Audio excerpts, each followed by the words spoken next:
Yo, what's going on, bros? JOSHBRAH here, back again with another YouTube video. And in today's video, we are going to be doing the long-awaited split breakdown.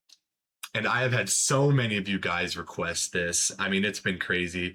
I have people personally telling me that I'm friends with they want to see a video like this, and I just had people on my other social media platforms commenting that they wanted to see a video on this, and I finally decided I'm going to make my split breakdown. Now, it's important to note that obviously, like most people, my split has changed quite a bit over the years, especially as I got more advanced.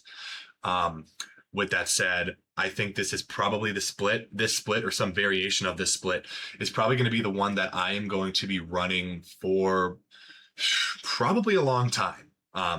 Probably a long time. I say variation because it might slightly change. I'll talk a little bit about it near the end of the video, but the upper lower I still think is the best split out there. So without further ado, let's get into it. All right, so to start things off, I'm currently running a 4-day upper lower split.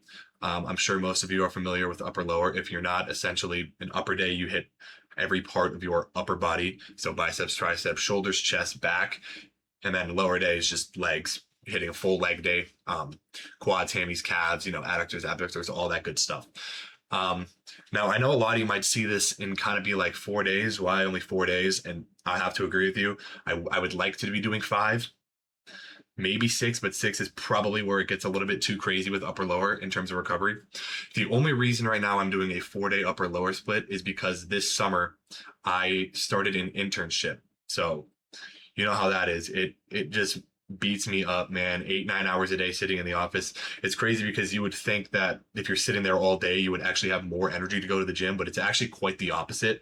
I genuinely think I have more energy and feel better when I'm doing an actual manual labor type of job and then go to the gym at the end of the day than I do sitting on my ass all day. It's kind of crazy because when you think about it, it seems like it wouldn't make sense, but I don't know if it's the mental strain or what it is, bro, but it just kills you. Not to mention the sleep. Now, I take my sleep very seriously. That said, I literally cannot fit any more time in to get my 8-9 hours of sleep. I'm getting around 6 to 7 hours of sleep, usually 7, sometimes 6. And then obviously the weekends are fine. I'm getting closer to my 8 to 9 hours, right? But with that said, that is the main reason I'm doing the 4-day upper lower split, is strictly because of my recovery. If I were able to get my full 8+, 9+ hours of sleep on every single day of the week, I would definitely probably be doing a 5-day split on this. But that said, right now, with my current schedule and everything, I'm only running a 4-day upper lower split. So we are going to get into the split breakdown. Let's do it. Okay, so to start things off, on Monday, I am ripping an upper day. And I have it here claimed as chest focused. The thing is, it's kind of chest focused, but it's not really. So the reason I have it claimed as chest focused is because on my Monday upper days, I will start with a chest exercise, usually bench press. So one of the most fatiguing ones, a compound right out the gate.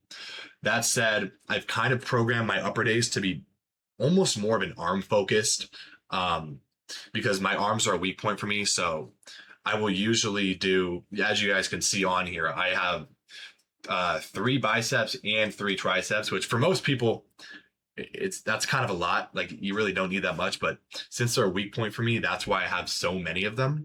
So when I say it's chest focused, I only say that because I'm starting with it. But in reality, it's kind of still more arm focused. I just like to start with chest on this day, just so I can at least have one day where I'm kind of putting some emphasis on another muscle group, because my second upper day is actually arm focused, but you get the point. So to start things out, for my 2 chest exercises, I will usually do barbell bench press. I will do 2 sets till failure. And I'll try to go 8 to 12 rep range, somewhere in there. I don't really like going super heavy in ego lifting. I just don't think it's worth the injury risk. I mean, let alone bench is already one of the more risky, I guess, lifts for your chest. So that's what I will do there. Now, after chest, I kind of do everything in like a certain order, and I kind of just repeat it.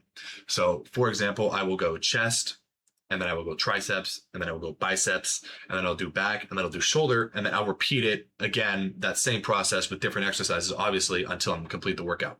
So it's like 2.5 times I run through it, because some of the exercises have 3. So it's like 2.5 times where I'm kind of going through the full, I guess, little process there. But yeah, so for chest, like I said, I'm doing bench press. My second chest exercise will be some sort of fly, whether it be a high to low, a low to high, or just a straight down the middle pec deck fly or something like that. For back, I will do seated cable, kind of like a pullover, where I'll sit angled on the bench like this, and I will take the cable, and I will stretch it way over my head and then pull it down to get in a really insane stretch on my lats. I'm telling you, that is the exercise that absolutely blew up my lats. I'm telling you, like, that exercise alone, it's crazy, because when you go like this, you're already at an angle, because your lat, you have to remember, your lat isn't just straight up and down. It actually goes at an angle. So when you're pulling directly in that angle, you're hitting it directly head on. So that exercise, at least for me, has been absolutely insane for blowing up my lats. And people underestimate how much bigger you can look and how much bigger your frame can look if your lats are adequately trained and huge. People think it's just shoulders, which, yeah, right, shoulders are important, but if your lats are big, I'm telling you, you're gonna be able to pop out your shoulders way more than you would think you'd be able to. So for my second back exercise, I am doing some type of mid to upper trap exercise. So I'll usually do one with my elbows flared, and I will just do a pull kind of just like that. And I'll do both those sets to failure, both in the 8 to 12 rep range. Pretty much everything on here is in the 8 to 12 rep range, except I think a couple things on legs. For shoulders, I will usually do a machine shoulder press for the front delt, some type of lateral raise. If your gym has a machine lateral raise, use it. It's great. If not, I usually just do dumbbells. And then for rear delts, I will either do cable flies or I will do the reverse pec deck. Kind of just depends what I'm feeling, to be honest. So for biceps and triceps, this is where, I kind of think I do a little bit too much, but at the same time, I only have 2 upper days a week, and they're my weak points. So biceps, I will do Bayesian curls, I will do incline curls, and then I will do some form of hammer curl, regardless if it's dumbbell or on the cable. Triceps, I will do some rope. It's kind of like a rope push down / kickback. I don't know, but I really try to feel it out, and they feel amazing. My second one will be I'll take the bench and I'll put it in front of the cable with it like this, and I will press straight down. So a different variation of a push down. And then the third one will be some overhead work. I usually just do it on the cable, and they feel great. And then to finish it off, I'll just do one forearm exercise. Nothing crazy. To be honest, I don't really think you need to train your forearms that much, especially if you're someone who does compound lifts. I just don't think you're going to need to do it that much. But that said, I still like to do it just to give the forearms a little bit of activation. And yeah, that is basically it for my upper day on Monday. So let's move into the next day. Okay, so on Tuesday, this is when I hit my lower day. And you notice I have it labeled as a squat pattern focused. So essentially what this means is I will start with some type of squat pattern, whether it's just a straight up barbell squat, a hack squat, a leg press, something of that nature. Currently for my squat pattern, I've been doing hack squat or barbell squat. It kind of depends. The only issue I have with barbell squat is sometimes kind of fucks up my back, and there is definitely a chance of injury on it too. That said, when I do my barbell squats, I also go like crazy low. Like I'll almost have my ass touching the ground. They feel amazing, but the only issue when I do it like that is I feel like I kind of take some of the tension off my quads and put more of it on the hamstrings and glutes. So that's kind of why I've been doing hack squat more recently, and less CNS fatigue as well with the hack squat. So that is my first quad movement. After that, I will move into some sort of hinge pattern for the hammy / glutes.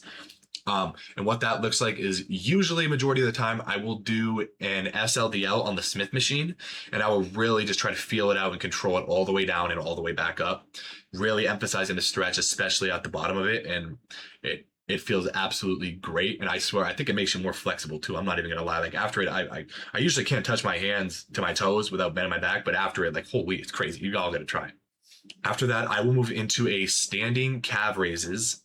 I will do probably somewhere between 15 to 20 reps and only 2 sets, like as pretty much everything on here. So that's what I will do for that. And I will really just make sure I feel it out and feel the stretch in every single fiber on there. I see way too many people go out there and ego lift their calf raises. They don't have any range of motion. They're just bouncing up and down.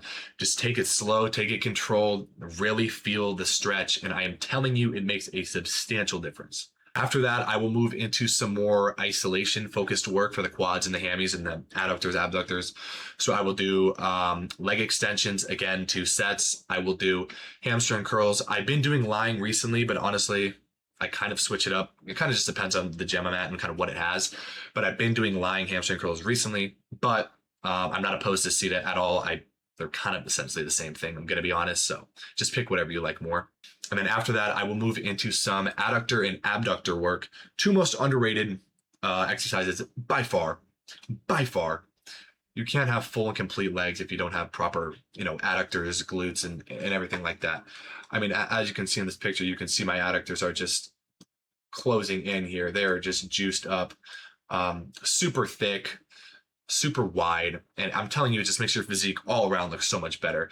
Now, that said, I actually got blessed with some very, very good leg genetics, as you can probably tell. Very, very lean legs. Even when I was a higher percent body fat, my legs are always super lean, super vascular. You can see the graininess, you can see the lipomas forming on them. I mean, I got very genetically blessed on the legs. I don't know if that's a good thing or not. I don't know if I'd rather have it on the upper body, but regardless, we got genetically blessed with the legs. So we're looking absolutely insane. And then after that, I will move into my last thing, which is just a seated calf raise, which is again just 2 sets till failure. And then I will finish off with a couple sets of abs. I've usually been doing cable crunches, and I've been doing hanging leg raises for my abs. And I'll do those on my leg days. I'll do a couple sets of each. I think it's very important to train your abs. At the end of the day, your core is probably the most important muscle in your body. It's quite literally what holds every piece of your entire body together. And without your core, you are nothing. You are fucked. So always make sure you do some type of ab training, and just make sure you take care of your core. All right, so now let's move into Wednesday, which is my rest day. Sorry for the picture in advance. Just thought I'd throw that in there. Don't be like me. What I mean by that is all of my rest days, I like to make them an active rest day, which essentially means I will do some form of cardio. Majority of the time I'll go for a walk, I'll go on the treadmill, 30, 45 minutes, but occasionally I'll switch it up. Like I might go play basketball one day, pickleball one day, right? What I'm trying to emphasize here is don't be lazy just because it's a rest day. I think that's the biggest thing people do. And I get it. It's your rest day, right? Like rest, relax, don't strain your body. But I do think getting some form of cardio or activity is very, very important, just to keep overall healthy blood flow, right? Keep everything flowing, because you don't just want to sit on your ass all day, play video games and whatnot, right? So I think getting some form of physical activity on rest day is very, very important. And I do not think that you should miss out on it. All right, so that takes us to Thursday, which we are back on another upper day. And this one is the one where I claim it's arm focused, even though they're kind of both arm focused, because on this one, I will start with arms and then move into chest, back, shoulders, and then keep repeating. But like I said, they really are both arm focused, if I'm going to be completely honest with you. It's just I start with chest on one day and start with arms on the other. But yeah, like I said, this upper day, the exercises are all the same. I think the only one I change up is chest. Instead of doing a flat barbell press, I will do an incline Smith machine for my compound for my chest. Incline Smith machine, or some type of incline movement, I guess, so to say, for my upper chest. That's the only thing that I change on this day. I keep flies the same, back is the same, shoulders, bicep, triceps, forearms. Those are all the same. But yeah, that is essentially, I guess, why I'm calling it arm focused, even though they really both are. But that's really the only difference on there. And yeah, I've been doing these arm focus days for, I want to say, a month now, maybe even a little more. And, it's starting to work. You can tell in this picture here, I'm also kind of cheating. I'm using the car window, so it makes me look bigger. But the arms are starting to get some real good size. The delts are capped. My delts are always capped. The biceps are starting to come through. Triceps, you can just see the veins running all along the sides here. Pretty freaky. Again, I got some good, very, very good vascularity genetics, right? But still, my arms are just what lack the most size on my physique. Having them as a weak point and then also being tall makes me like double fucked. So I really got to work them to get them to fill out and grow. So after Thursday, on Friday, I will take another rest day. So it's like a rest day in between my upper rest day and then into my lower, which will be on Saturday. But same thing applies here. Rest day, make sure you are having an active rest day. Some form of activity, especially for me, if you're someone who takes 2+ rest days a week, I think it's very important, because that's like 3 days of you just sitting on your ass all day. So you need to try to do something, get up, get active, get cardio at least.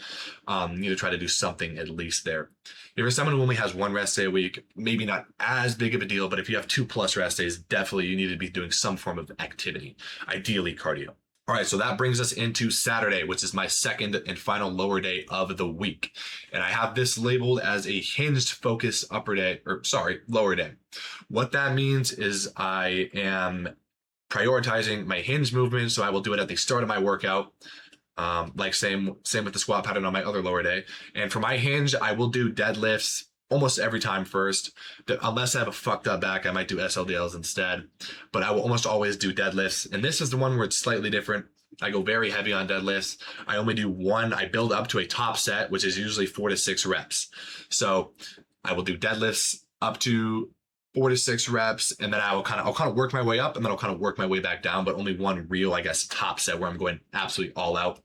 I just found that for me, if I do any more than one actual really, really hard set, like the second set, I'm just so fatigued. Like I am just shot, and to me, it's not worth the injury risk of doing another super hard set. So I kind of just work down slowly, making sure I'm staying safe. As for the rest of the workout, it's exactly the same. The only thing that changed is I replaced the SLDL with a deadlift. And then, my squat pattern will still be the same. I won't do squats. If I deadlift, I will not do squats. I'll do some other form of squat pattern, like a hack squat or leg press, obviously, because my CNS would be fucking fried. Like deadlifts right into barbell squats, fuck no. So that's the only thing there, is I will not do squats on this day. But other than that, everything else is the same. Still got 2 quad, 2 hamstring, 2 calf, adductors, and then I will also finish with abs. Now, I also think that deadlifts are super underrated. A lot of people will say that you can get very injured doing them if you're not doing them correctly, which is true to an extent, but for the most part, as long as you're not being a dumbass and ego lifting, you are going to be fine. And I'm telling you, deadlifts blow the fuck up on your lower back. My lower back progression over the last probably year since I started deadlifting has been ridiculous. I'm telling you, a strong lower back, it's super aesthetic when you can see it, get that sig V taper, you can have the muscles popping, and it just helps you with several other lifts, squats as well, because your lower back is involved a lot in there too. And it just overall is going to improve your physique and your aesthetic of your physique. All right, and that is going to take us to the last day of the week, which is Sunday, which is my third and final rest day of the week. And again, like the other two, you need to make sure it's an active rest day. So I always do some form of cardio. Strict cardio, I should say, where it's like 30 minutes of walking or on the treadmill, regardless if it's outside or on the treadmill. And then sometimes I will additionally do extra cardio where I'm going out playing basketball, pickleball, whatever it might be, right? But that is the last rest day. And I have this note on the side, might add additional upper day once recovery is back. This is what I was talking about kind of at the start of the video when I said I would like to do a 5 days of working out. So when I go back to school and I only have a few classes a week and the sleep is way better, what I want to do is go 3 upper days, 2 lower days. So kind of upper, lower, upper, rest, upper, lower, rest. That's what I would like to do ideally. But right now I can't. My body just, I don't mean to sound like a bitch, but I need the recovery, especially right now. I'm in a slight calorie deficit right now. So the recovery is even more shot. So that is kind of why I'm only doing 4 right now. I do feel like a bit of a bitch. I'm not going to lie. That said, I'm still getting 2 times frequency on everything. And it's working. So it is still working for my schedule. I'm getting stronger. I'm looking good. I'm feeling good. And it works for me. So with that being said, y'all, that is going to bring this video to an end. I really hope you guys enjoyed this kind of educational style video. And again, I know it was one of the most highly requested things for me to do was a split breakdown, kind of talking about what I do, certain things, certain exercises, and stuff like that.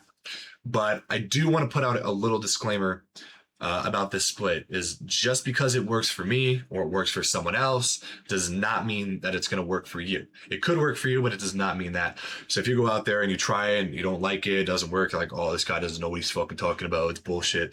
Just know everybody reacts differently. Everybody responds differently. You might get really good results from a push-pull leg split as opposed to somebody else might get way better results from an upper-lower split. Everybody is different.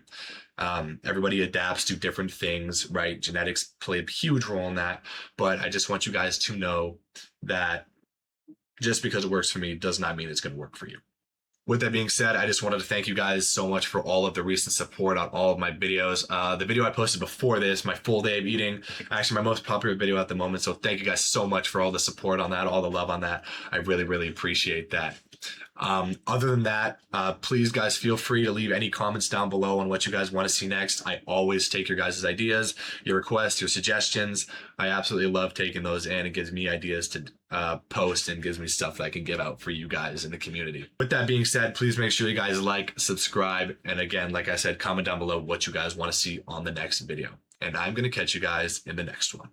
Peace.